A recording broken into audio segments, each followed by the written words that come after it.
With Apple transitioning their Mac lineup to run on their own homegrown silicon, what we've seen is a substantial miniaturization of their lineup. Just look at the new iMac. It demonstrates just how far they are willing to slim things. It's a nice computer, but it calls into question the direction the company will take with their professional lineup. Rumors have been swirling, and they indicate that not even Apple's next hyper-powerful Mac Pro will be spared from the shrinking. And I think it's worth exploring what that could mean.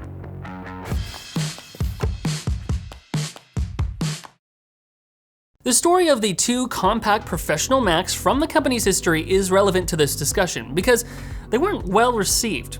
And since the next Mac Pro will undoubtedly be smaller than the present one, it's possible that it could suffer the same pitfalls as those from the past. The two machines I'm speaking about are, of course, the G4 Cube and the 2013 Mac Pro. Remember those? Oh, I do. They both had a lot in common. Both introduced stunning visual designs, unlike anything we expected from a computer before. And I'll never forget the retracting handle of the Cube and just being mesmerized at a cylindrical computer. Can't innovate anymore, my ass. These compact designs had to reimagine how a computer can be cooled. The G4 Cube was designed to be passively cooled by convection. This means the hot air captured by the heatsink would rise up and cold air would rush in from the bottom to replace it. A clever design.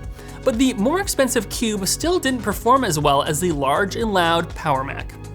2013's Trashcan Pro met a similar fate with its unified triangular heatsink and single fan. It proved to not be enough to cool a CPU and two GPUs, and eventually Apple put the Mac Pro into a service program.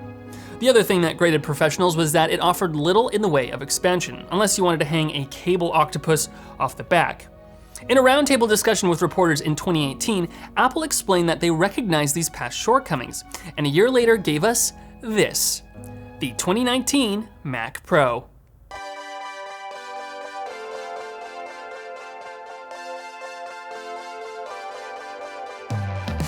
Reverting back to the traditional tower form, it is a thermal beast and allows for a degree of expansion and upgradability not seen at Apple since the 90s.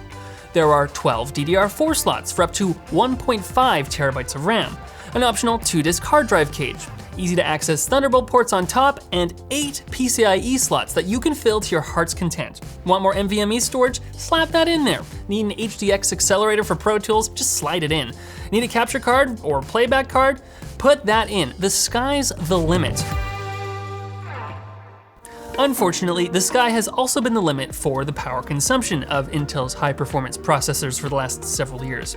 It's almost certain that the new desktop will use a larger, more powerful successor to the M1 SoC that launched inside every new Mac since the end of last year. Rumors suggest the upcoming Mac Pro's new chip will be called M1X and have up to 40 CPU cores. And with their current focus on performance per watt and energy efficiency, there's little doubt that the ARM Mac Pro will be smaller than the current one. So what could that look like? Some unofficial renders show that it might channel the nostalgic feeling of the G4 Cube, while others imagine it as a triple-high Mac Mini, which would be kind of boring. Or it might even maintain the appearance of this beauty, though I hope that it has a single centrally placed handle at the top, like a suitcase. None of these would be as interesting as if Apple were to give a completely new industrial design heralding their new era of homegrown silicon. Regardless, I worry that going with such a small form factor could limit the expansion that has earned them so much praise from professional users. But maybe it can be shrunk without upsetting the community. Let's take a crack at it. But before we do, allow me to inform you that this video is brought to you by Tunabelly Software's TG Pro. If you're wondering how we get sensor information for thermals on the Mac, well, it's this. TG Pro is a robust temperature monitoring, fan control, and diagnostics application that supports all Macs built after 2008. A lightweight program, it runs unobtrusively in the background, allowing you to quickly view and log CPU, GPU, logic board, and hard drive temperatures. Check out TG Pro at the link in the description below. To integrate any computer into the workflow, many pros need at least a couple of PCIe slots, be it for a capture card, audio interface, or to add more storage. So in my opinion, the next Mac Pro still needs to have enough width and length to accommodate full-size cards. We'll get more in depth on that in a minute. I also hope there remains easy access to the internals. Apple's Pro desktops have been always remarkably and ingeniously accessible, save for the now discontinued iMac Pro, which was a bit more of a nightmare. So it should remain here. What about CPU upgradability though? Rumors point to a choice between a 20-core model or 40-core model. That sounds impressive today, but what about in another 6 years' time? Back in the days of the early 2009 Mac Pro, it was not only possible to eBay a higher-end chip later on down the road, but users found they could even flash the firmware, enabling support for the next generation of processors on their older machines. So, could Apple possibly offer SoC upgrades in the years to come? No, probably not. On all M1 Macs, not only is the SoC soldered onto the logic board, but the system memory and even the storage are permanently installed in the same manner. So it's more likely we'll see more of the same, making it a good strategy to purchase the most powerful config you can afford, so that your machine can keep pace with the ever-evolving demands of your business for years to come.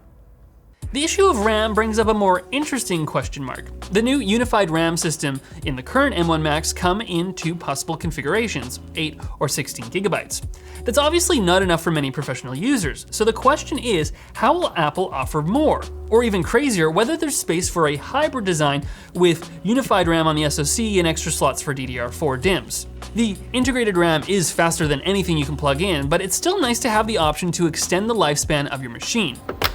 The other big unknown is whether adding graphics cards will be supported, even if there is space to slot one in. Because right now, Apple Silicon can't even talk to external GPUs, and all the graphics processing happens on cores integrated in the SoC. Apple has supported dual GPU setups before, either switching between them or using them in tandem for compatible workloads. But the latter has only been possible with two similar cards, like an onboard Radeon GPU and a second one in a PCIe slot or Thunderbolt enclosure. And even if we assume it's going to have support for an add-in graphics card, I'll eat my hat if it uses MPX. Of course, we also don't know whether we'll even need a graphics card. The rumors claim Apple is working on some huge integrated GPUs with 64 or even 128 cores that could be multiple times faster than the current AMD cards that are available with the 2019 Mac Pro. Still, I'd love to have the option to upgrade or supplement in the future, whether it's with a Radeon or some kind of Apple-designed accelerator. Could look like something like the Afterburner card, which, who is it for? It just does ProRes decoding. I work at LMG and I can't even take advantage of it without really trying. Finally, let's talk about Apple's approach to I/O. The current M1 line, particularly the iMac, has fewer ports and supports fewer external displays compared to Apple's Intel-powered machines. I hope their new Mac Pro gets at least the same ports from the 2017 iMac Pro. 4 USB-C, 4 USB-A, 1 10-gig Ethernet, 1 SD card reader, and support for more than 2 monitors. Apple has demonstrated with this big boy that they do care about integrating into professionals' workflows more flexibly. But by golly, this new ARM silicon leaves so many questions open about how they plan on scaling the technology for those workloads. We still haven't even seen what a larger, more powerful MacBook Pro and iMac looks like. But those are pretty straightforward to imagine. With the Mac Pro though, Apple's history of veering between two very opposite extremes makes me very interested to see if the company will be able to balance them. Thanks for tuning into this Mac address. Now, I am aware there is a very fresh rumor that says that this Mac Pro is actually gonna get a spec bump, which is interesting. I imagine what we're gonna actually see is kind of a transition period with a bit of overlap between the ARM Mac Pro and the Intel Mac Pro, but I'm curious what you think. Make sure to like, subscribe, and comment below.